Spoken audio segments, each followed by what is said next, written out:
England. Go back to being super cold. Ah!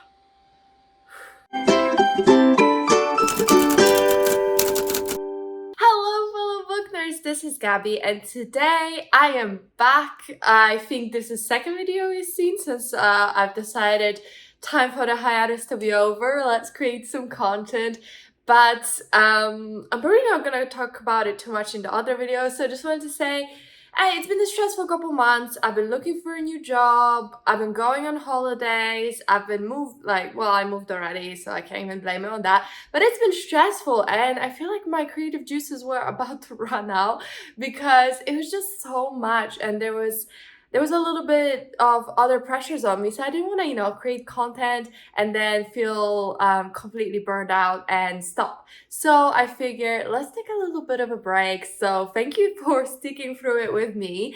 I will say now I feel really happy, mostly because I got a new job and that's now put to bed. I've taken the whole day when it was a lot of traveling, but now I'm home with some time off, so time to create some content, baby. I watched some books in Lala, so I felt inspired to create, and overall is all good vibes. I have been reading at least a little bit. Actually, I read quite a lot in May. I've been reading new releases, and I thought I don't want to read all of these new releases and not share my opinions, because I told you in new books coming out videos how excited I am about these books. So let's chat about them. I didn't want to do like individual videos because I figured people probably don't care that much anymore. So that's why we're gonna talk about 3 new releases. I think one is from like March. But the rest, I think maybe from May.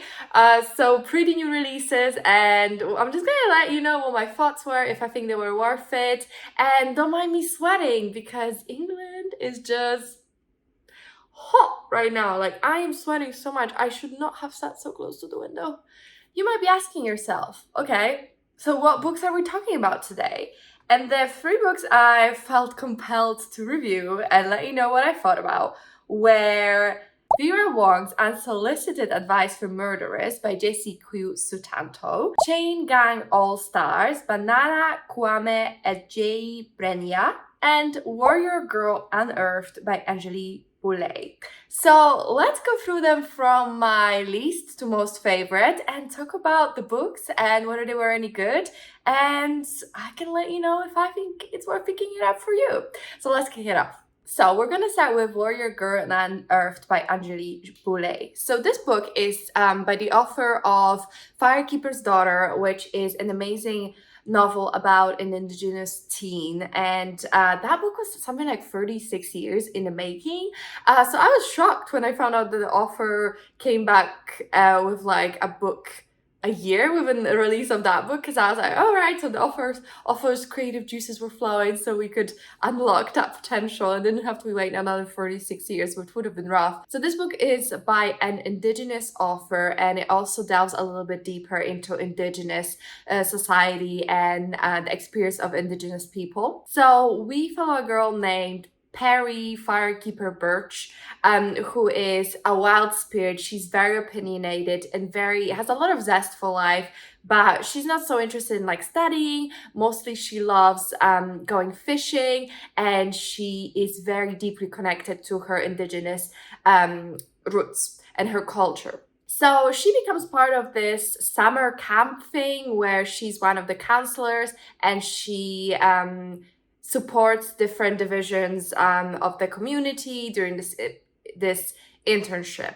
Something that really hooks her is when she gets assigned to this museum, and her supervisor there tells her the story of Warrior Girl, who was an Indigenous figure in, I guess, history that really exemplified, I guess, what it means to be a warrior and fought for her community. And her bones are right now in a different museum, and the supervisor wants to fight for the bones of this warrior girl to be returned to the native community.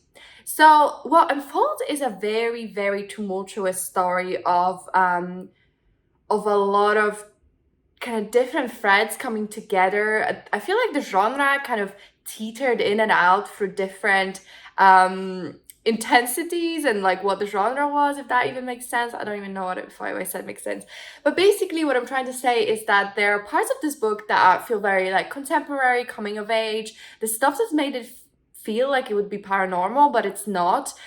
So I don't know if that's kind of what you wanted or not, what kind of expectations you have. But it's not really paranormal, but it does teeter between this like just a contemporary coming of age story and then a mystery and then a thriller. So it really does have like amalgamation of genres. And I know I said we start from my least favorite to my favorite, but if I'm being honest, this book was still a 4.5 for me. I think the only thing that kind of brought it down was the fact that it started a little bit slow. I will say that the first half took me a long time to read. This could be because I've been busy, I've not been reading as much, but I just didn't feel, I felt like it was a little bit dense. There was a lot happening, but at the same time not like there was a lot of time passing, not that much happening, and I didn't really see what the big vision for the book was. I do think that the last third really brings it all together and really exemplifies what the book is, gets a bit more exciting, it's a bit more high action, more of the thriller vibes. So that's not really present in the first half of the story, which I think is what kind of got me a little bit. Maybe I felt like the first half was too slow. And I was gonna give it 4 stars, but then I read the author's note, which is at the end of the book. I just think the author's note really brought to me what the author was trying to do. And knowing that it was all on purpose, or like what the intention was, really made me appreciate the book more and really made me appreciate what the book was trying to do more. So basically one of the complaints I was going to have and I was going to talk about was that there's a lot going on in this book. There's so many different threads that are kind of woven together, and there's just like so much plot there that I feel like it could be 2 separate books, and I felt like that was a little bit overwhelming. But having read the author's note, and it talks more about the details, but I'm not gonna share that because it's spoilers, but I feel like the thesis of what the book was about really brought it together for me, and I feel like it was successful in what it did. So I think it's a 5-star on Goodreads. The author said, ultimately, Warrior Girl Unearthed is about the need to control Indigenous bodies, both in the past and today. And the author goes on to tell like details of like how each plot or subplot that she introduced hunkered back to a problem that the Indigenous society is facing, and something very important close to the author's heart. So in the end, I think it worked. I think that it was the author's intent to show all of the different ways that Indigenous bodies are controlled, which resulted in a lot of different subplots, but that was the intention. So I feel like it was successful in that. So it's still 5 stars on Goodreads, 4.5 in my spreadsheet. But I do think that is a brilliant book that really talks a lot about Indigenous experience. And something that I really loved about the book was the love, the absolute love and admiration that the main character has for her culture, how that's shown through the amount of research and care, and I think it really, the book's job isn't to like explain to people that aren't Indigenous why these things are important, but the book does do a really great job of that as well. I think it really explains through the use of quotes and real-world resources and the dialogue in the book and the thoughts of the main character. It really explains why certain things are super important, why their culture is significant, why they must be done, why they're a big issue. So I really loved that. I think overall the book was just so well executed. I really loved Firekeeper's Daughter. I think that was such a good book as well, and I probably will remain my favorite from the author because I feel like the writing style maybe was a little bit more sophisticated, which I feel like is weird because this book is the sophomore book. I feel like the writing was maybe a bit younger in this one, but I do think that the character is younger, so then it would make sense. Maybe the author was trying to like portray a younger voice. But yeah, overall, I think this was an amazing novel. I would 100% recommend, and yeah, go pick it up. Alright, I think considering I started with 4.5, you know that this ain't going anywhere bad. Quite the opposite. But let's now talk about Chain Gang All-Stars by Kwame Adjei-Brenyah. So this book is by a Black author, and it tells a story of a dystopian future where incarcerated people can opt out of their sentence if they enter into this death match. So it's basically like a gladiator style fight to the death, and whoever wins is winning their freedom. But not just one match, it's like throughout the whole tournament. And it's kind of been turned into this sporting event where people can watch it online, replay, bet on it, play for players get sponsorship from corporates.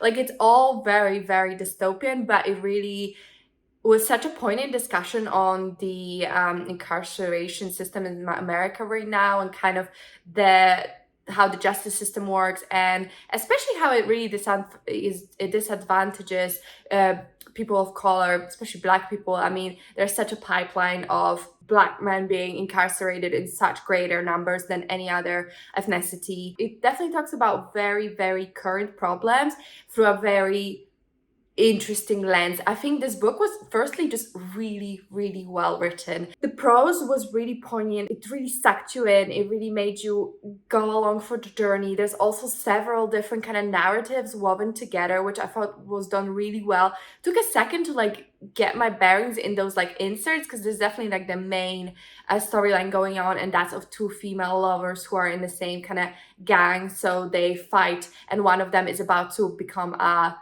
colossus. I don't remember if that was the penultimate stage or the last stage, but one of them is about to be free and be freed from captivity because she's anticipating her last match. So that's kind of the main through line, and this was a really, really interesting, powerful relationship. I really liked the sapphic representation here, but also kind of a polyamorous relationship. And it was all really interestingly done, very well done. But there was also like inserts from different characters to give little vignettes of different types of people that were stuck in the system. And I think that was also really interesting, really well done. It sometimes felt a little disorienting, but it's meant to feel disorienting, and you just really get such a great view of how people got here. And I think something that I really, really appreciate about this book, and I didn't really even realize I was holding all of this before going into the book, is that the book doesn't try to say that these are just misunderstood people that didn't actually do anything wrong. So I feel like when you go into a book like this and you think, okay, so we're following inmates, right? And some of them with death sentences and some of them with life sentences for like years and years and years, right? So the assumption would be that they've done something terrible, but then you think, okay, this is a novel. I need to root for these people. So naturally, they will be like falsely accused. They didn't even do it. It's all a misunderstanding. And that definitely wasn't the case. These people, the characters in the books, have committed the crimes they've been accused of and sentenced for. So you are really asked to have empathy for people who've made really big mistakes, and for people who really need that empathy, because I feel like it's easy to say, oh yeah, the incarceration system's wrong, or this is wrong because someone was falsely accused, and that's like an easy out. And I feel like the author had the opportunity to give us the easy out, but that's not what the book is about. And I really applaud how the author really made it so that you care about these characters deeply, but you also know what they did to get here, and that makes it interesting conundrum. And there was another like subplot that I really enjoyed that kind of echoes, creation of the atomic bomb and like the story there. So there's a lot of interesting plots, a lot of interesting tethers there to really bring this super interesting, super fleshed out conversation. And I think it's really needed, and I think you definitely should pick up this book. It's really amazing. Both of the books I just mentioned, I mean, this is adult, this is gritty, this is horrific, this shows very explicit violence. So, not for everyone, I understand that, but it talks about very important topics. Whereas a Warrior Girl Unearthed, more YA, not so, there's still very difficult topics, but it's not as visceral. So I would say maybe if you are younger or you can't really handle that kind of thing, it's still really worth exploring that, because it also talks about such important issues. All-Star Chain Gang was amazing, 5 stars, and 100% recommend reading this, picking up. And there's also so many additional resources that the author shares within the book that I think are really worth checking out. And if you don't know anything about kind of the prison system and anything like that. So yeah, 100% would recommend. Really amazing book. So having spoken about all those two amazing books, I don't even know if there's a ranking. They're all so equally good. So this last book, maybe you're gonna be like, is it better? Is it more talking about more important things? maybe not, but I just loved this book so much, and I think it's just a bit happier. So let's finish on a lighter, happier note. But it's Vera Wong's Unsolicited Advice for Murderers by Jessie Q. Sutanto. So this book is by a Chinese-Indonesian author, and she's also written For Aunties in a Wedding, not Call Aunties. What is that book called? Dial A for Aunties. For Aunties in a Wedding is a sequel, which is another like quirky mystery series. So what this book is about, it's a standalone as far as I know, but we follow Vera Wong, who is an older Chinese mother, and she has a tea shop. She lives somewhere in America, I don't remember where. But she has a tea shop in America. Her husband's passed away a couple years ago. Her son is grown and moved out. So she lives by herself in the tea shop and runs this tea shop, which one was a very profitable, great undertaking back home, but now she's brought it to America. It's not doing so well. And one day Vera finds a dead body in her tea shop and notices that the dead body is holding a USB stick. And she thinks police are a little bit incompetent. I could help them because no one solves a murder like a Chinese auntie. So she takes the pen drive, and the shenanigans just explode from there. What I loved about this book is that it's just so heartwarmingly adorable and cute. It did have an interesting mystery at the center of it. I wouldn't say that the mystery was by any means like the main driver for me to read this book, the main kind of propeller of me like being sucked into the story. It's good, but it's nothing like super mind-blowing, so that's not what I would go into this for. It's more about found family, really. It's about being older, it's about reaching out to your elders, about friendships, about, again, making your own family, about connecting with people across generations and cultures. And I just found it like such a heartwarming, beautiful story that really just makes you feel good inside. And I think it really makes you think I should call my mother, and it gives you a lot of sympathy for a character who could so easily be annoying and just so hateful, because Vera Wong is intense and Vera Wong takes no prisoners, and Vera Wong is just so nosy and she'll always get into your business, but at the same time Vera Wong is the sweetest, kindest, most amazing person ever. So you just grow to love her so much, and I think that's something that the book just did so well and did such a good job, just giving you empathy for Vera and making you feel warm inside and happy inside. And it's hilarious. Like, I would say this book is #1 comedy, #2 a beautiful found family story, and #3 a murder mystery. It got all the elements working so well together. It really reminds me of the first Dial A for Aunties book,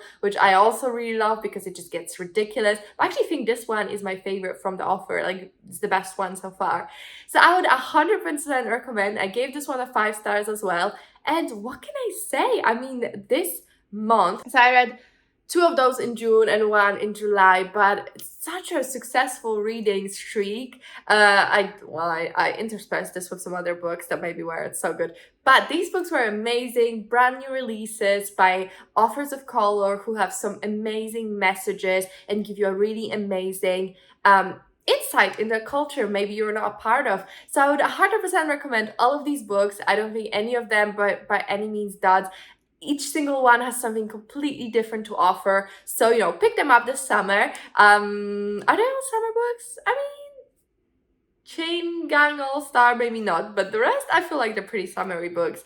So yeah, pick it up and have fun with it. Let me know, have you read any of these? What's the best new release you read in June/July/whenever I left? So sorry for being gone for so long, but thank you for being here for me. I had so much fun just like recording just now, so that's really good sign, and hopefully I'll see you in a new video very soon. But thanks for watching. If you could comment, like, and subscribe, I really appreciate it. It really helps me out. But that's it from me, and I'll see you in my next one. Bye.